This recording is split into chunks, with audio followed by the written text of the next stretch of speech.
Vote, 700 vote, 800 vote, ऐसे ही vote हैं बूथों पर लगभग। और यहाँ पर बूथों की सिक्योरिटी देखकर आपको ये मालूम हो जाएगा कि इस बूथ पर भाजपा का वोटर ज्यादा है या समाजवादी पार्टी का वोटर ज्यादा है। जिस बूथ पर आपको चितकबरी वर्दी वाला आदमी मिल जाए, उस बूथ पर यानी सैनिक मिल जाए जिस बूथ पर, उस बूथ को आप समझ लीजिए कि यहाँ मुस्लिम वोटर है या समाजवादी पार्टी का वोटर है, यादव वोटर ज्यादा है। और जिस बूथ पर आपको टुटरू टू 4 से 6 पुलिस वाले खड़े हुए मिल जाए, उस बूथ को आप समझ लीजिए कि उस बूथ पर भारतीय जनता पार्टी का दबदबा है। और दूसरी एक और बात कहूंगा कि वोटर इतना साइलेंट है या वोट करने के लिए लोगों के भीतर इतना क्रेज मिल्कीपुर के भीतर हम नहीं देख रहे हैं। इट्स वेरी ऑनेस्ट कि मिल्कीपुर में आप बूथ का अंदाजा तभी लगा पाएंगे चंद्रकांत जी, मिल्कीपुर में बूथ का अंदाजा आप तभी लगा पाएंगे कि इस स्कूल के भीतर कोई बूथ है जब आप उसके बाहर खड़ी हुई पीएससी की गाड़ी या पुलिस की गाड़ी या लाठी डंडा लिए हुए पुलिस वाला देखेंगे, तब आपको मालूम चलेगा कि यहाँ पर बूथ है। और तीसरी बात यह है कि अगर कोई बूथ मिल्कीपुर के भीतर आप लोगों को पहचानना है तो उस बूथ की पहचान के लिए ये जो बुलेरो आपकी स्क्रीन के ऊपर से जा रही है, इस तरह की बुलेरो खड़ी होंगी 10-20, 8-10, 15, 6, 7, 8, 9, 10, कहीं पर पुलिस वाली गाड़ियां 4, 5, 6। ऐसा लग रहा है कि ये चुनाव मिल्कीपुर का चुनाव नहीं हो रहा है, ये चुनाव किसी ऐसे राज्य में हो रहा है जो नक्सल प्रभावित हो, या ऐसा लग रहा है कि ये चुनाव कहीं ऐसी जगह पर हो रहा है जो किसी 2 देशों के बॉर्डर के बीच में हो, जहां तनाव की स्थिति जैसा माहौल हो। गाड़ियां ही गाड़ियां दौड़ रही हैं, गाड़ियां ही गाड़ियां दौड़ रही हैं, जहां नहीं गाड़ियां जा सकती वहां भी गाड़ियां घुसी हुई हैं। चंद्रकांत जी, आज की तारीख में मिल्कीपुर जी, मैं तो रोकना चाहूंगी भरत जी आपको, लेकिन मेरी बात अधूरी छूट गई थी। मैं ये भी कहना चाह रही थी कि चंद्रकांत जी कुछ भी आसान नहीं है, ना तो भाजपा के लिए ना सपा के लिए। सबसे बड़ा जो डिसाइडिंग फैक्टर है वो दलित डिसाइडिंग फैक्टर है कि वो किसकी तरफ रुख कर रहा है, क्योंकि अवधेश प्रसाद जी के बेटे हैं, वो भी पासी समाज से आते हैं, दूसरी तरफ चंद्रभान पासवान भी पासी समाज से आते हैं। और ये दलित फैक्टर ही एक बहुत इंपॉर्टेंट और डिसाइडिंग फैक्टर है कि क्या होने जा रहा है, क्योंकि यही फैक्टर साइलेंट है और यही फैक्टर है जो बता नहीं रहा है कि क्या कर रहा है। और अब देखना है कि 8 तारीख को क्या रिजल्ट आता है, लेकिन मेरे हिसाब से पूरी तरीके से जो व्यवस्था की गई है प्रशासन की तरफ से, वो लोग उससे भयभीत तो है, लेकिन बहुत कुछ ऐसी चीजें हैं जो पर्दे के पीछे है, लोग बोल नहीं रहे हैं। प्रज्ञा जी आकिब के पास जाएंगे, लेकिन उससे पहले एक मैं बात इसमें जोड़ना चाहूंगा। आकिब के पास जाए उससे पहले एक बात जोड़ना चाहूंगा। भारतीय जनता पार्टी के वोटर या भारतीय जनता पार्टी के नेता या भारतीय जनता पार्टी के प्रचंड समर्थक जो लोग हैं, उनको आज ऐसा अनुभूति, ऐसा उनके अंदर फीलिंग, अच्छी फीलिंग आ रही है कि ये हमारा चुनाव हो रहा है, ये हमारा चुनाव है, ये भारतीय जनता पार्टी का चुनाव है। लेकिन मिल्कीपुर के भीतर विपक्ष का वोटर, विपक्ष का नेता, विपक्ष के प्रचंड सपोर्टर के भीतर आज ये फीलिंग मिल्कीपुर के भीतर है कि इस चुनाव में अगर हमने जरा सा भी कुछ कहा, कुछ करने की कोशिश की तो हमारे ऊपर मुकदमा लाद दिया जाएगा। ये बिल्कुल क्लियर कट दिखाई दे रहा है और इसी आतंक और इसी खौफ की बात मैं कर रहा था शुरू में, जो मिल्कीपुर के भीतर बनाया गया है और इसी आतंक के सहारे चुनाव मिल्कीपुर के भीतर लड़ा जा रहा है। आकिब हमारे साथ है। आकिब किस एरिया में है, क्योंकि अभी थोड़ी देर पहले हम लोग की मुलाकात हुई थी, अभी कहां पहुंच गए आकिब जी? आकिब ये भी बताइए आप कहां पर है, और दूसरा ये भी बताइए कि आपके बीच, पत्रकारों के बीच में क्या चर्चा है, क्या ग्राउंड रिपोर्ट आप लोग वहां पर देख रहे हैं? तमाम रिपोर्टर्स ग्राउंड पे हैं जी। अभी मैं ये मीठा गांव बूथ है, देख सकते हैं मेरे पीछे आप सीआरपीएफ के जवान देख रहे होंगे, तमाम मतदाता हैं, मतदान करके जा रहे हैं। सबसे बड़ी बात ये है, अखिलेश यादव और समाजवादी पार्टी जिस तरीके से बात करती थी कि अगर प्रशासन की शक्ति ना रही, प्रशासन भयमुक्त चुनाव कराने में कामयाब रहा, निष्पक्ष चुनाव कराने में कामयाब रहा, तो एक तरफा जीत होगी।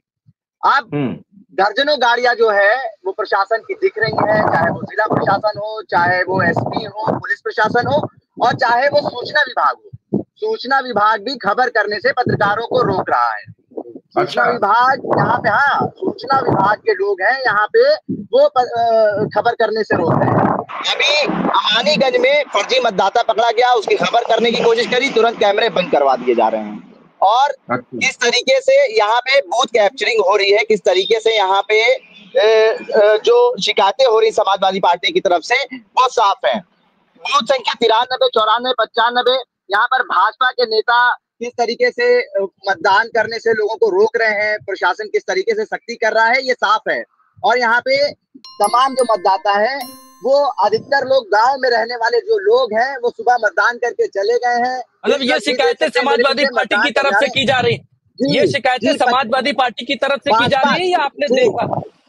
जी, मैंने देखा अमानीगंज में जिस तरीके से अभी फर्जी मतदाता को पकड़ा गया, उसको हम लोग कवर करने की कोशिश कर रहे थे, लेकिन कैमरा बंद करा के आनंद फानंद में उसको वहां से हटा दिया गया।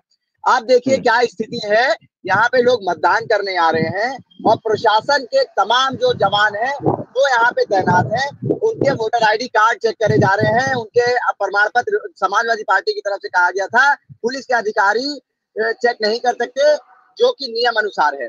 लेकिन यहाँ पे अभी भी वैसी स्थिति साफ तौर पे देखी जा रही है कि अधिकारी द्वारा उनके जो कार्ड है, वोटर आईडी कार्ड, वो चेक करे जा रहे हैं।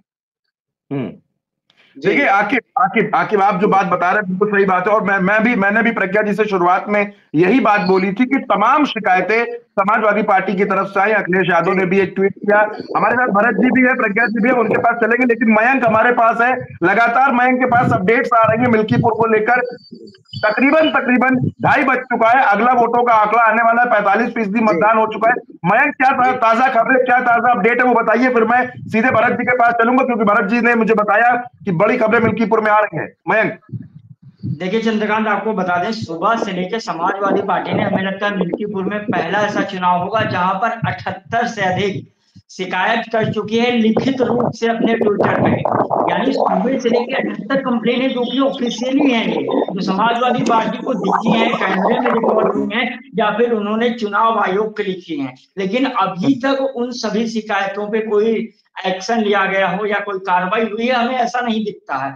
ये बहुत बड़ा डाटा है, जाके आकिब बता रहे हैं कि और शिकायतें हैं जो कवर करने नहीं दिया जा रहा है। इसके अलावा अखिलेश यादव ने अभी एक ट्वीट किया है, एक वीडियो ट्वीट किया, उसमें ये दिख रहा है कि एक आदमी वोट देके निकलता है, वो खुलेआम कह रहा है कि मैंने 5 वोट डाले हैं, 5 वोट। जी बिल्कुल, मैंने भी देखा नाम भी बता रहा है। यानी आप सोच सकते हैं कि रिपोर्टर होने के बाद, वीडियो कैमरे होने के बाद, 78 ट्वीट समाजवादी पेज पे लिखित रूप से होने के बाद भी किस तरह की कार्रवाई और नहीं हो रही। आके बता रहे खुद उन्हें कवर नहीं करने दिया जा रहा है, या जो लोग आ रहे हैं उन्हें दबाई जा रही। ये तो सिर्फ आंकड़ा है जो हमारे सामने आ चुका है। ऐसे पता नहीं कितने अनगिनत आंकड़े हैं जो कि अभी दबे हुए हैं या लोग वहां तक नहीं पहुंचे या शिकायतें नहीं है।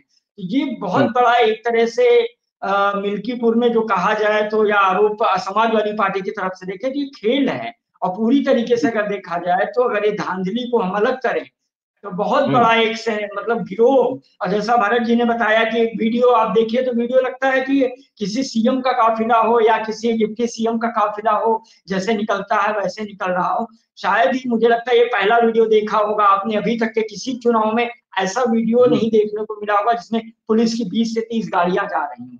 तो सिर्फ ये डर बनाने के लिए हमारे गांव में होता क्या है चंद्रकांत की, जैसे गांव के लोग चंद्रकांत जी जो बात मयंक जी कह रहे हैं, चंद्रकांत जी जो बात मयंक जी कह रहे हैं और भरत जी और हम लोग लगातार बता रहे हैं कि प्रशासन की गाड़ियों से एक तरह का माहौल बनाने की कोशिश किया जा रहा है। पूरे मिल्कीपुर में हर तरफ वोटर से ज्यादा प्रशासन की गाड़ियां दिखाई दे रही है। उस तरीके से जो बड़ी बड़ी गाड़ियां जिसमें व्यक्तियों को भरकर जेल में ले जाया जाता है, ऐसी गाड़ियां दिखाई दे रही है। वो अब लक्ष्मण यादव ने भी ट्वीट किया है एक्स पर, उन्होंने देखिए वो पूरा वीडियो ट्वीट किया है कि किस तरीके से भय का माहौल बनाने की कोशिश की जा रही है। लक्ष्मण यादव लिखते हैं कि समाजवादी पार्टी का आरोप है कि उत्तर प्रदेश के मिल्कीपुर विधानसभा में बूथ संख्या 99 और 100 पर पुलिस प्रशासन द्वारा मतदाताओं में डर का माहौल बनाया जा रहा है और मतदान को प्रभावित किया जा रहा है। देखिए ये शिकायतें अब आने लगी है। ये पहली तस्वीर है चंद्रकांत जी जो हमने आप दर्शकों के सामने लाकर रखी है कि किस तरीके से ये बड़ी बड़ी गाड़ियां पूरी तरीके से प्रशासन हर तरफ जो घूम रहा है, ये माहौल बनाकर थोड़ा भय फैलाने की कोशिश की जा रही है। भरत जी कुछ बोलना चाह रहे हैं? भरत जी मैं आपकी बात सुनूंगा। आपसे एक सवाल भी है मेरा। अवधेश प्रसाद ये बात बोल रहे हैं कि लोकतंत्र का गला घोंटा जा रहा है और एसडीएम पर वो आरोप लगा रहे हैं। बड़ा गंभीर आरोप उन्होंने लगाया है। भरत जी आप अपनी बात कहें प्लीज। देखिए चंद्रकांत जी, मुझे लगता है कि अब हम लोगों को इस बात पर भी चर्चा करनी चाहिए कि मिल्कीपुर चाह क्या रहा है और जा किधर रहा है।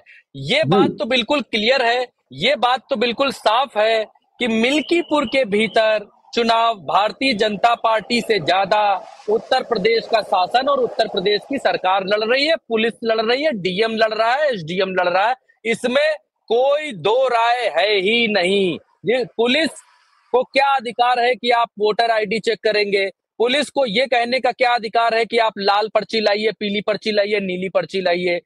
पर्ची कोई भी हो, पहचान के तमाम सारे तरीके हैं इस देश में, किसी भी पहचान के तरीके से आप वोट डाल सकते हैं। लेकिन जानबूझकर एक दबाव बनाने के लिए इस तरीके की बातें यहाँ की जा रही हैं। ये तो बहुत छिछली और छोटी बातें हो गई। इससे पहले बड़ी बड़ी बातें हो चुकी हैं, चाहे वो प्रधानों के ऊपर दबाव बनाना हो, कोटेदारों के ऊपर दबाव बनाना हो, और चाहे पूरे के पूरे मुस्लिम गांव में 72 घरों के गांव में 136 लोगों के ऊपर एफआईआर कर देना हो, उन पर मुकदमा लिख देना हो। ये अलग बातें हो गई। अब मेन बात यह आती है